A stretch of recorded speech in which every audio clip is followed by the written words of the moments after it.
तो मित्रों, हम लोग पर्यावरण अध्ययन के इस अगली श्रृंखला में 30 प्रश्नों को पुनः हल करेंगे, जो हमारे परीक्षा के दृष्टि से बहुत महत्वपूर्ण है। तो पहला प्रश्न है हमारा कि जैव मंडल का कौन सा अजैविक घटक नहीं है। अजैविक घटक का मतलब कि नहीं है, का पूछने का मतलब कौन सा जैविक घटक है। तो जैसे हम इसके पहले सीरीज में बता चुके हैं प्रश्नों में कि जैविक तथा अजैविक घटक क्या होता है। तो जैविक घटक का मतलब होता है जो चीज़ जिंदा है, सीधी सीधी भाषा में जो चीज़ जिंदा है, अपने समान जीव पैदा करते हो, जिसमें वृद्धि होती हो, वो जैविक घटक होता है। और जिसमें ये सब गुण न पाए जाते हों, अजैविक घटक होता है। तो क्या प्रोटीन अपने जैसा जीव पैदा करता है? नहीं, ये पोषक तत्व है, तो ये हमारा अजैविक घटक होगा। मृदा, ये भी हमारा क्या होगा? अजैविक घटक होगा। और कवक, फास्फोरस से भी अजैविक घटक, तो कवक इसका उत्तर हमारा सी होगा, कवक होगा, क्योंकि कवक ही अपने समान जीव पैदा करता है, इसमें वृद्धि होती है, इसलिए जैविक घटक है, इसलिए ये अजैविक घटक हमारा नहीं होगा। अगले प्रश्न को देखें हम लोग कि पर्यावरण के अंतर्गत आते हैं ए पेड़ पौधे जीव जंतु, बी रिश्ते नाते संस्कृति, मकान सड़कें पूजा स्थल, उपरोक्त सभी। तो इसका उत्तर बता दें, इसका उत्तर हमारा डी होगा, उपरोक्त सभी। अब ये पूछिए कैसे। सबसे पहले तो हम जानते हैं कि जो हमारे चारों तरफ है, जिसके आवरण से हम लोग घिरे हुए हैं, वो हमारा पर्यावरण है। जिसमें पेड़ पौधे जीव जंतु तो सभी जानते हैं कि हमारा पर्यावरण है, लेकिन रिश्ते नाते मकान सड़कें पूजा स्थल भी हमारा पर्यावरण होता है। और ये हमारा सांस्कृतिक पर्यावरण होता है। जैसे एक होता है हमारे चारों तरफ प्राकृतिक पर्यावरण, जिसे भौतिक पर्यावरण करते हैं, और एक होता है सांस्कृतिक पर्यावरण भी हमारे चारों तरफ होता है, जिसमें रिश्ते नाते संस्कृति मकान सड़कें पूजा स्थल, इसलिए ये भी हमारे पर्यावरण के अंतर्गत आते हैं। इसलिए पर्यावरण के अंतर्गत हमारे उपरोक्त सभी पेड़ पौधे तो होंगे ही, और सांस्कृतिक पर्यावरण के अंतर्गत ये रिश्ते नाते संस्कृति मकान सड़कें पूजा स्थल सभी आ जाएंगे। तो हमारा 2 का उत्तर डी होगा। अगला है कि टाइटन किस ग्रह का प्राकृतिक उपग्रह है। हम जानते हैं कि कुछ ग्रहों का बस शुक्र और बुध ग्रह, जो शुरुआत के 2 ग्रह, उनको छोड़ के सभी जितने 6 ग्रह हैं सौरमंडल में, उनमें अपने अपने उपग्रह हैं। जैसे हम जानते हैं कि पृथ्वी का एक उपग्रह चंद्रमा है, उसी प्रकार अनेक ग्रहों के अपने अपने उपग्रह हैं। ऐसे ही पूछ रहा है कि टाइटन किस ग्रह का प्राकृतिक उपग्रह है। वरुण का, बुध का, शनि का, शुक्र का। तो हम बता दें टाइटन शनि ग्रह का उपग्रह है। और ये भी पूछ सकता है सबसे बड़ा उपग्रह कौन सा है। तो हम बता दें बृहस्पति जो ग्रह है वो सबसे बड़ा है। सौरमंडल का सबसे बड़ा ग्रह बृहस्पति है और सबसे छोटा ग्रह बुध है। तो बृहस्पति के चारों तरफ एक आता है उपग्रह, इसका है गैनीमेड। जो गैनीमेड उपग्रह है यह सौरमंडल का सबसे बड़ा उपग्रह है। उसके बाद टाइटन का नंबर आता है, जो शनि ग्रह का हमारा उपग्रह है। तो अगला हम चलते हैं, कौन सा अग्नेय शैल नहीं है। ये पूछ रहा है कौन अग्नेय शैल नहीं है। तो हम बता दें अग्नेय शैल क्या होता है। पृथ्वी में जब मैग्मा बनता है, यानी पृथ्वी के गर्मी के कारण जो पृथ्वी के अंदर स्थित धातु हो चाहे पत्थर हो, जो भी चीज़ पिघलता है तो मैग्मा का निर्माण होता है। वही मैग्मा जब बाहर निकलता है तो उसको हम लोग लावा कहते हैं। और यही लावा या मैग्मा जब ठंडा हो जाता है तो अग्नेय शैलों का निर्माण होता है। तो उन अगले शैलों के ठंडा होने और जमाव और उसकी रासायनिक स्थिति के कारण उन शैलों का नाम अलग अलग रखा जाता है। ये पूछ रहा है कि कौन अग्नेय शैल नहीं है। डोलोमाइट, ग्रेनाइट, बेसाल्ट और गैब्रो। तो हम बता दें ग्रेनाइट जो होता है ये अग्नेय शैल होता है। बेसाल्ट भी अग्नेय चट्टानें होती हैं और गैब्रो भी अग्नेय चट्टानें होती है। डोलोमाइट हमारा अग्नेय शैल नहीं है। इसके अलावा अग्नेय शैलों के अलावा अवसादी शैलें और कार्यांतरित शैलें भी होती हैं। अवसादों के जमा होने से अवसादी शैलें बनती हैं। और अग्नेय और अवसादी शैलों में दबाव, पृथ्वी के गर्मी के कारण जो बदलाव हो जाता है तो उसे रूपांतरित शैलें हम लोग कहते हैं। तो हमारा कौन सा अग्नेय शैल नहीं है। तो डोलोमाइट हमारा अग्नेय शैल नहीं है। समुद्र का कितना प्रतिशत जल पीने योग्य है? तो ये क्वेश्चन आयोग ने कुछ अलग माना था, लेकिन इसका सही उत्तर डी होगा कि समुद्र का कितना प्रतिशत जल पीने, समुद्र का जल खारा होता है तो उसका तो 1% जल पीने योग्य नहीं होता है। लेकिन आयोग ने इसके दूसरे तरफ से माना कि पृथ्वी पर कितना प्रतिशत जल, यानी ये समुद्र की जगह हम अगर पृथ्वी पर कर दें कि पृथ्वी पर कितना प्रतिशत जल, पृथ्वी पर कितना प्रतिशत जल पीने योग्य है, तो आपको बता दें कि 97% जल जो होता है हमारा समुद्रों में है। 97.2% जल तो समुद्र में है। अब बचा 2.15% से 2 से 2.5% ये हिम नदों के रूप में, बर्फ के रूप में जमे हुए हैं।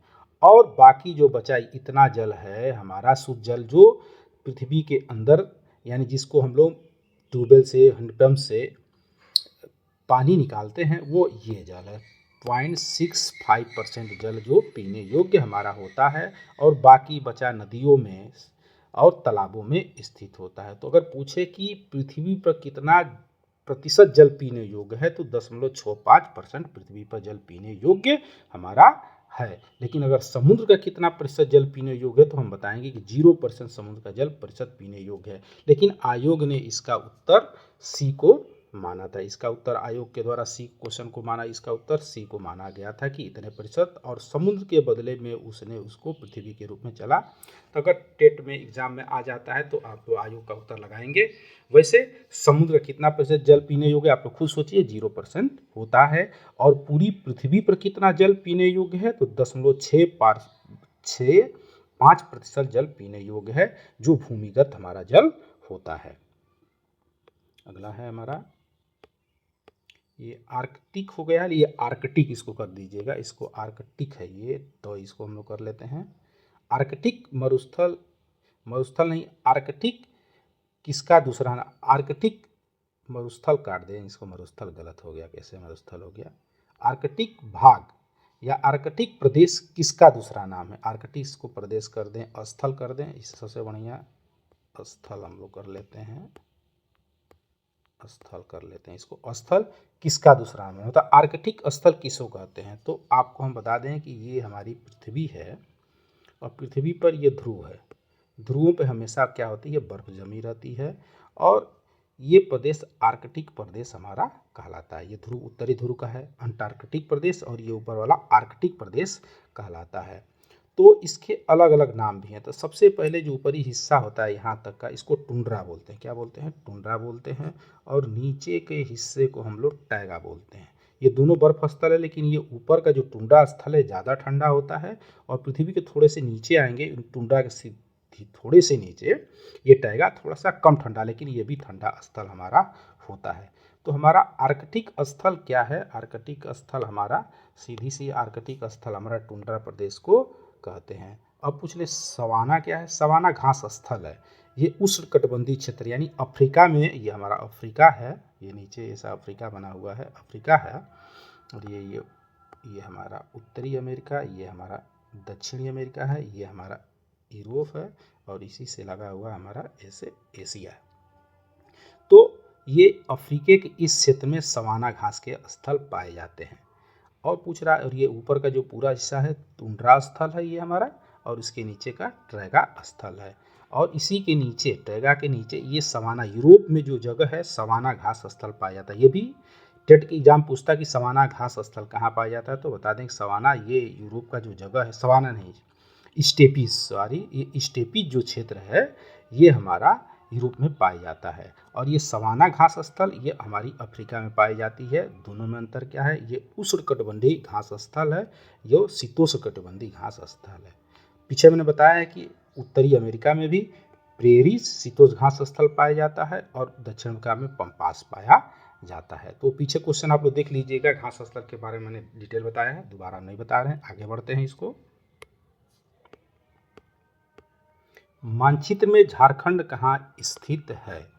तो इसको सबसे पहले तो आप लोगों को मानचित्र का पूरा अध्ययन करना होगा। तो इसलिए मानचित्र का आप लोग पूरा अध्ययन कर दें। तो आपको बता दें कि ये जैसे ये भारत का नक्शा है, यहाँ पे हम लोग भारत के नक्शे के ऐसे हम बना लें, तो झारखंड यहाँ पे है हमारा, और ये स्थल झारखंड का है, ये और ये स्थल जो पश्चिम बंगाल का है, और इसके नीचे हमारा उड़ीसा है, ये हमारा झारखंड है, और उसके ऊपर हमारा बिहार है, बिहार के इधर ये उत्तर प्रदेश है। तो पूछ रहा है पश्चिम बंगाल के पूर्व में, तो ये पश्चिम बंगाल यहाँ किनारे, तो इसके पूर्व में नहीं हो सकता। उड़ीसा के उत्तर में, उड़ीसा है इसके उत्तर में, तो ये तो हमारी संभावना है, तो हो सकता है इस तरह। छत्तीसगढ़ के दक्षिण पूर्व, दक्षिण में छत्तीसगढ़ यहाँ पे दक्षिण में नहीं होगा। उत्तर प्रदेश के पश्चिम, उत्तर प्रदेश की इधर पश्चिम तो हो ही नहीं सकता, तो इसका उत्तर होगा मानचित्र में झारखंड उड़ीसा के उत्तर में हमारा स्थित है, तो इसका उत्तर हमारा बी होगा। इस प्रश्नों को समझने के लिए आप लोग मानचित्र को लेकर बैठें, ये प्रश्न अच्छी तरह से समझ में आते हैं, और सी टेट में इस तरह के प्रश्न बहुत ज़्यादा पूछे जाते हैं। हो सकता है संभावना हो कि टेट में क्वेश्चन बना दे ऐसे, ये आसान प्रश्न है, तो इसको आसानी से हल किया जा सकता है। अभ्यारण्य के संबंध में संबंध किससे है? जैसे हम आपको बता दें कि देश में जानवरों को, पशु पक्षियों को, पौधों को सुरक्षित रखने के लिए राष्ट्रीय उद्यान तथा अभ्यारण्य बनाए जाते हैं। तो राष्ट्रीय उद्यानों के बारे में हमने 100 से अधिक है, और अभ्यारण्यों के बारे में 500 से ऊपर आजकल इस समय अभ्यारण्य स्थित हैं। तो अभ्यारण्य का संबंध किससे है? तो हम बताएं ऊर्जा संरक्षण से, ए जल संरक्षण से, वन जीव संरक्षण से, डालफिन संरक्षण से। तो मैंने अभी बताया कि अभ्यारण्य तथा राष्ट्रीय उद्यान का संबंध वन जीव पेड़ पौधों के संरक्षण से हमारा होता है। तो 8 का उत्तर हमारा होगा सी। भूमंडलीय तापन का कारण क्या है? मतलब भूमंडलीय तापन का मतलब कि पृथ्वी गर्म होने का कारण, मुख्य कारण क्या है? जैसे मैंने पिछले प्रश्नों में बताया था कि ये पृथ्वी हमारी है, इसके चारों तरफ गैसें हैं, और गैसों से सूर्य का प्रकाश जब इसके अंदर इंटर करता है तो लघु तरंगों के रूप में इंटर करता है, और जो वापस जाता है तो दीर्घ तरंगों के रूप में जाता है। और जब दीर्घ तरंगों के रूप में जाता है तो ये ऊपर की जो गैसें होती हैं, ये गैसें होती हैं इसको रोक देती हैं, जिसके माध्यम से पृथ्वी गर्म होता है। अगर यही इसी गैसों की मात्रा बढ़ जाए तो पृथ्वी ज़्यादा गर्म हो जाता है। यही पूछ रहा है कि इसका कारण क्या है, गर्म होने का कारण क्या है? तो सीधी सी बात, कोई ना कोई गैस की संख्या बढ़ रही होगी, ज़्यादा हो रही होगी, जिससे पृथ्वी गर्म हो रहा है। तो देखिए किसके कारण होगा? हिमनदों में वृद्धि, तो सीधी सी बात, हिमनदी की वृद्धि के कारण थोड़े पृथ्वी गर्म होगा। कार्बन डाइऑक्साइड में वृद्धि हो सकता है, कार्बन डाइऑक्साइड में कमी, कमी वाला क्वेश्चन हो ही नहीं सकता। वनों में वृद्धि हो ही नहीं सकता, तो कार्बन डाइऑक्साइड में वृद्धि, यानी अगर कार्बन डाइऑक्साइड यानी CO2 की मात्रा बढ़ती है, CO2 की मात्रा बढ़ने के कारण क्या होगा? पृथ्वी भूमंडलीय तापन होगा, क्योंकि गैस CO2 बढ़ेगी तो पृथ्वी से सूर्य का प्रकाश तो अंदर आ जाएगा, बाहर नहीं जाएगा, तो पृथ्वी की गर्मी धीरे धीरे हमारी बढ़ने लगेगी। तो हमारा 9 का उत्तर हमारा बी होगा। शारदा एक्ट का संबंध किससे है? तो ये हमारा इतिहास से क्वेश्चन है। शारदा एक्ट का संबंध बाल विवाह से, दहेज प्रथा से, बाल श्रम से, अनिवार्य शिक्षा। तो आपको बता दें शारदा एक्ट का संबंध बाल विवाह से है। ये 1929 में एक्ट आया था, जिसमें बताया गया था कि लड़कों की आयु 18 साल और लड़कियों की आयु 14 साल से अगर कम है तो उनकी शादी नहीं की जा सकती है। तो इस प्रकार शारदा एक्ट बाल विवाह से हमारा संबंधित है, और इसमें ध्यान देना कि लड़कों की आयु 18 और लड़कियों की आयु 14, और कब आया था? 1929 में हमको ध्यान देना है। आगे हम लोग चलते हैं। ओजोन परत क्षरण से क्या होता है? पिछली बार मैंने ओजोन परत के बारे में पिछले भागों में अच्छी तरह से बताया है। हम बता दें कि पृथ्वी के चारों तरफ जो मंडल पाए जाते हैं, सबसे नीचे क्षोभ मंडल होता है, जैसे ये पृथ्वी है, इसके ऊपर क्षोभ मंडल, ऊपर समताप मंडल, मध्य मंडल, आयन मंडल, अनेक मंडल पाए जाते हैं। तो ये क्षोभ जो मंडल है, क्षोभ मंडल के समताप मंडल, तो ये क्षोभ मंडल की सीमा के ऊपर से समताप मंडल में ओजोन की परत आती है, जो सूर्य से आने वाले हानिकारक प्रकाश को क्या करती है? रोक देती है या सोख लेती है। तो ओजोन परत क्षरण से क्या होता है? तो ये परत ओजोन परत है, तो अब ये क्षरण हो जाएगा, इससे कुछ तो कुछ होगा, यानी क्या होगा? ओजोन के क्षरण होने से पराबैंगनी किरणें पृथ्वी तक वापस आ जाएंगी। अब पराबैंगनी किरणें क्या करती हैं? अल्ट्रावायलेट, हमारे स्किन कैंसर करती हैं, आंखों को नुकसान करती हैं। तो ये पूछ रहा है कि ओजोन परत क्षरण से क्या होगा? तो ओजोन परत क्षरण सीधी सी बात है, पराबैंगनी पृथ्वी पाएगी और नुकसान करेगी। स्तन कैंसर होगा, त्वचा कैंसर होगा, फेफड़ों का कैंसर, रक्त कैंसर। तो बताएं कि त्वचा कैंसर, क्योंकि सूर्य का प्रकाश जब हानिकारक किरणें अल्ट्रावायलेट आएगी तो त्वचा को नुकसान करेगी, तो त्वचा कैंसर हमारा होगा। हेली राष्ट्रीय उद्यान का नाम है। हम बता दें कि भारत में 106 से ऊपर राष्ट्रीय उद्यान हैं। तो इन राष्ट्रीय उद्यानों में अलग अलग कभी पुराना समय में अलग नाम था, इस समय कुछ अलग नाम है। तो हेली राष्ट्रीय उद्यान का जिम कॉर्बेट राष्ट्रीय उद्यान, राजाजी राष्ट्रीय उद्यान, दुधवा राष्ट्रीय उद्यान कोई नहीं। तो बता दें कि जिम कॉर्बेट राष्ट्रीय उद्यान जो हमारा देश का सबसे पहला राष्ट्रीय उद्यान है, जो उत्तराखंड में स्थित है, इसी का पहले नाम हेली राष्ट्रीय उद्यान था। ऐसे ही राजाजी राष्ट्रीय उद्यान कहाँ है आप लोग बताएंगे, और दुधवा राष्ट्रीय उद्यान कहाँ है, ये आप लोग क्वेश्चन है, आप लोग ढूंढ के बताएं, क्योंकि मैं बता दूंगा तो आप लोगों को याद हो जाएगा। लेकिन आपको बता दें ये दोनों उत्तराखंड या उत्तर प्रदेश में से है और दोनों अलग अलग राज्यों में स्थित है। वन प्राणी सप्ताह कब मनाया जाता है? तो वन प्राणी सप्ताह नवंबर में, अगस्त में, अक्टूबर के प्रथम सप्ताह में या जुलाई के प्रथम सप्ताह में? तो इसका उत्तर होगा अक्टूबर के प्रथम सप्ताह में वन्य प्राणी सप्ताह मनाया जाता है। अब आपको बताना है कि जुलाई के प्रथम सप्ताह में क्या मनाया जाता है, इसको मैंने बताया है पिछले भाग में, और इसको आप लोग पता करके बताइएगा। तो वन प्राणी सप्ताह अक्टूबर के प्रथम सप्ताह मनाते हैं, 13 का सी हमारा उत्तर होगा। वर्षा जल संग्रहण क्या है? यानी वर्षा के जल को संग्रहण को क्या कहते हैं? प्रयुक्त जल का संग्रहण, वर्षा जल का भंडारण, पानी का वितरण कोई नहीं। तो सीधी सी बात है, वर्षा जल का भंडारण यानी वर्षा जल संग्रहण है। टेट का क्वेश्चन है, इसलिए मैंने इसको दे दिया। प्रोटीन अणुओं की इकाई है। हम जानते हैं कि खाने में अनेक पोषक तत्व हैं, जिसमें प्रोटीन, कार्बोहाइड्रेट, वसा आदि सब होते हैं। तो वही पूछ रहा है कि जो प्रोटीन के अणु होते हैं वो किससे बन के बनते हैं? जैसे हमारा शरीर होता है कोशिका से मिलकर बना होता है, हमारे शरीर की सबसे छोटी इकाई कोशिका होती है, उसी प्रकार पूछ रहा है कि प्रोटीन की सबसे छोटी इकाई मतलब कैसे बना होता है? वसा अम्लों से। तो ये तो सीधी बात हो ही नहीं सकता, वसा अम्लों से वसा बनेगा। अमीनो अम्ल, विटामिन और ग्लूकोज, तो इसका उत्तर हमारा अमीनो अम्ल होता है। अमीनो अम्लों के मिलने से प्रोटीन का निर्माण हमारा होता है। तो प्रोटीन अणुओं की इकाई हमारा अमीनो अम्ल है। प्रश्न है कि प्रकाश संश्लेषण में कौन सी गैस प्रयुक्त होती है? तो ओजोन, ऑक्सीजन, हाइड्रोजन या कार्बन डाइऑक्साइड। तो प्रकाश संश्लेषण जानते हैं, जब पौधे जब खाना बनाते हैं तो उस प्रक्रिया को प्रकाश संश्लेषण कहते हैं। और पौधों को खाना बनाने के लिए हमें सूर्य का प्रकाश चाहिए, उसके अलावा जल चाहिए, पोषक तत्व चाहिए और एक गैस चाहिए जो हम लोग नाक से निकालते हैं, कार्बन डाइऑक्साइड CO2। और CO2 ही प्रकाश संश्लेषण में गैस प्रयुक्त होती है, तो CO2 को हम कार्बन डाइऑक्साइड कहते हैं। तो कार्बन डाइऑक्साइड प्रकाश संश्लेषण में गैस हमारी प्रयुक्त होती है। तो 16 का उत्तर हमारा डी होगा। निकटतम संबंधित शब्द समूह कौन सा है? यानी ये बताना है कौन कौन से शब्द समूह आपस में संबंधित हैं।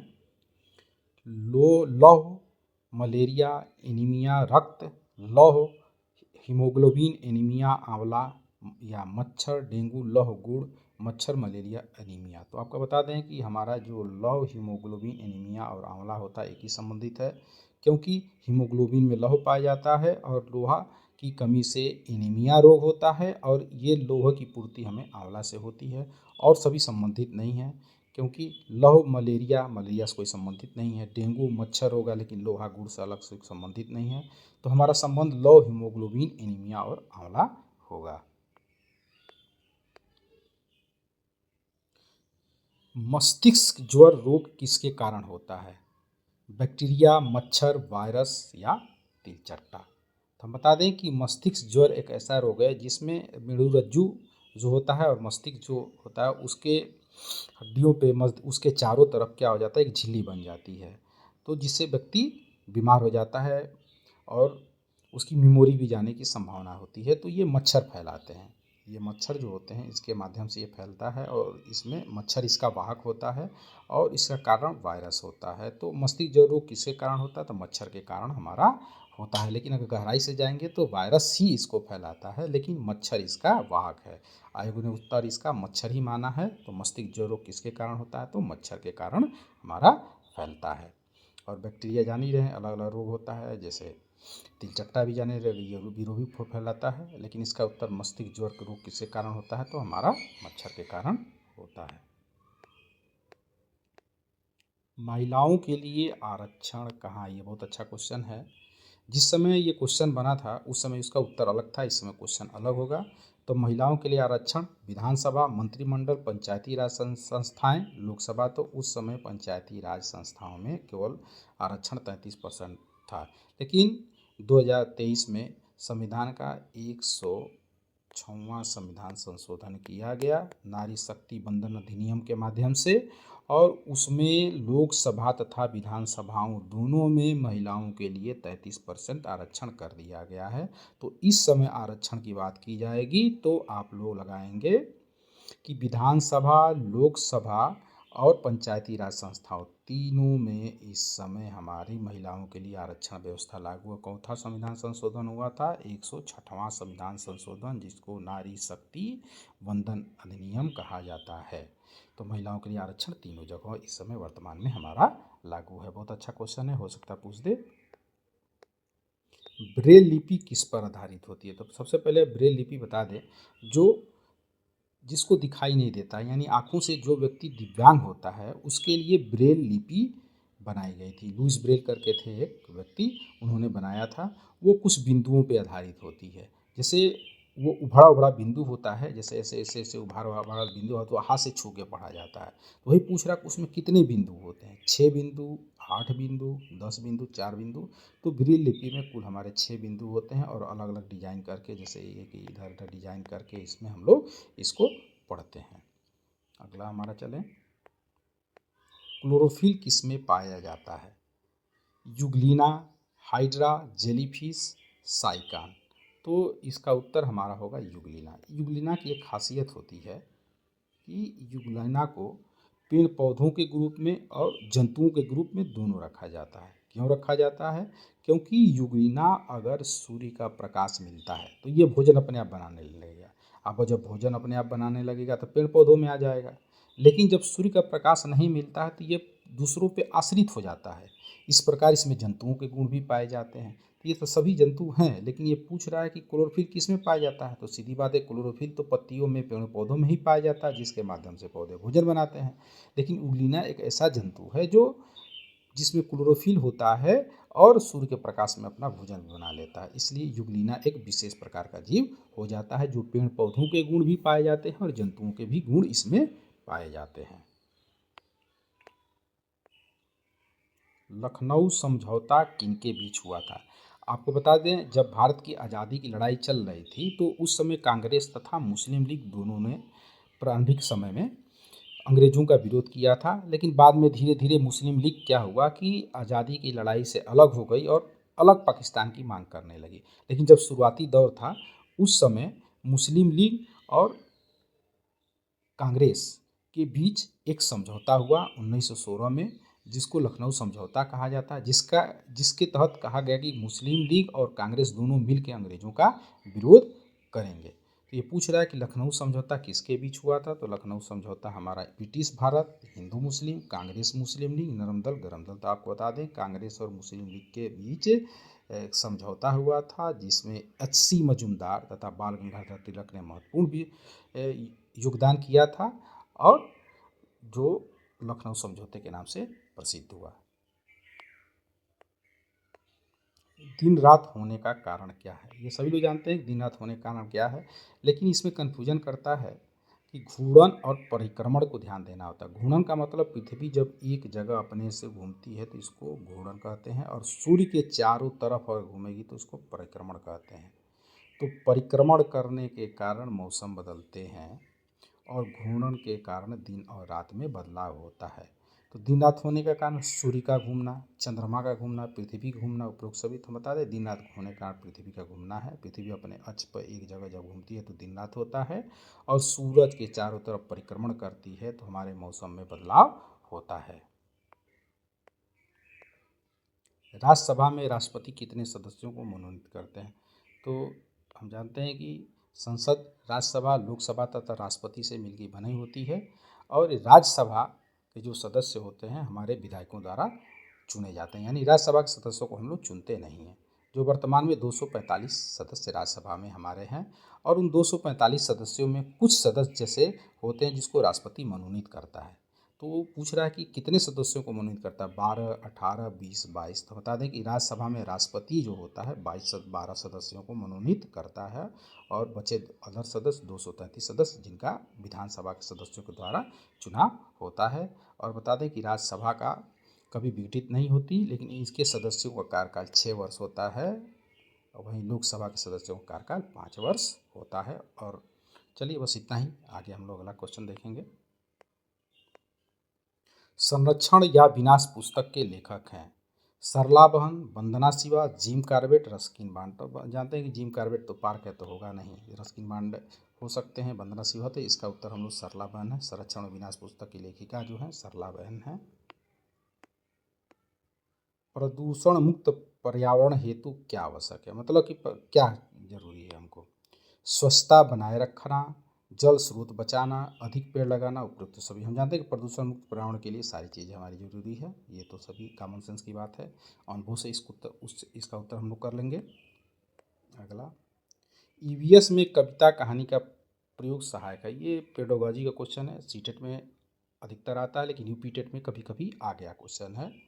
तो हम देखते हैं कि ईवीएस में कविता कहानी का प्रयोग सहायता करता है भाषा ज्ञान में, सांस्कृतिक विविधता में, विषय रोचक बनाने में, कल्पना शक्ति बढ़ाने में।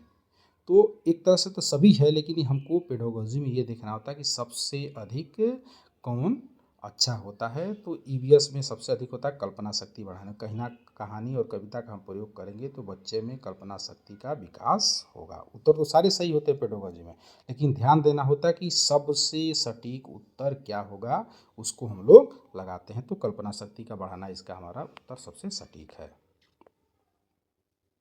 ये भी पेडोलॉजी का क्वेश्चन है कि ईवीएस पाठ्यक्रम की क्या अपेक्षा है, मतलब ईवीएस पाठ्यक्रम जो दिया गया मतलब क्या उससे अपेक्षाएं की जाती हैं। अवधारणाओं के निर्माण में, कौशल की जानकारी में, आदत और नैतिक मूल्य, उपरोक्त सभी। तो इसका उत्तर सभी है, क्योंकि ईवीएस पाठ्यक्रम में ये बनाया जाता है कि सारी विशेषताएं जब बच्चा ईवीएस पढ़े तो सारी जानकारी उसको, जैसे उसके ईवीएस के जो कठिन है अवधारणा है उसको समझे, उसकी कौशल की जानकारी रखे और नैतिक मूल्यों का विकास करे। अदरक को तना क्यों कहा जाता है। सबसे पहले जान लीजिए कि अदरक एक तना है, जड़ नहीं है। जैसे आलू भी एक तना है, जड़ नहीं है। तो अदरक को तना हम क्यों कहेंगे। ये ईवीएस की कक्षा 3, 4, 5 की जो एनसीईआरटी किताबें आती हैं उसमें इस बारे में बहुत व्याख्या करके दी गई है। तो ये सीटेट का भी क्वेश्चन है, यूपीटेट में भी आ सकता है। तो क्यों कहते हैं। स्वाद तीखा होता है, पर्व संधियाँ होती हैं, भोजन संग्रहण होता है, रंग हरा होता है। तो इसका बता दें कि इसका उत्तर पर्व और संधियाँ होती है, क्योंकि जैसे तना होता है, तने में से ये जैसे पेड़ है इसके तने में से तो ये डालियाँ निकलती हैं, संधियाँ होती हैं। उसी प्रकार अदरक के पर्व संधियाँ होती हैं, इसलिए इसको हम लोग तना कहते हैं। उस किताब में एनसीईआरटी में ये उत्तर हमारा है। तो इसका उत्तर हमारा क्या होगा, बी उत्तर होगा 29 का। अगला क्वेश्चन है, उत्तर प्रदेश का राज्य पक्षी क्या है। जैसे उत्तर प्रदेश के हर प्रदेशों के अपने राज्य पक्षी, राज्य वृक्ष होते हैं, उसी प्रकार उत्तर प्रदेश का राज्य वृक्ष क्या है, राज्य पक्षी पूछ रहा है क्या है। मोर होगा, गौरैया होगा, तोता होगा, सारस के। तो बता दें कि इसका उत्तर प्रदेश का राज्य पक्षी सारस या क्रेन होता है। और आप लोग बताएंगे राष्ट्र राज्य पशु कौन सा है, राष्ट्र पेड़ कौन सा है। ये सारे आप लोग क्वेश्चन हैं, ढूंढिएगा गूगल से तो ये याद हो जाएगा। अब 30 प्रश्नों की श्रृंखला आज हम यहीं समाप्त करते हैं, फिर अगले दिन। धन्यवाद।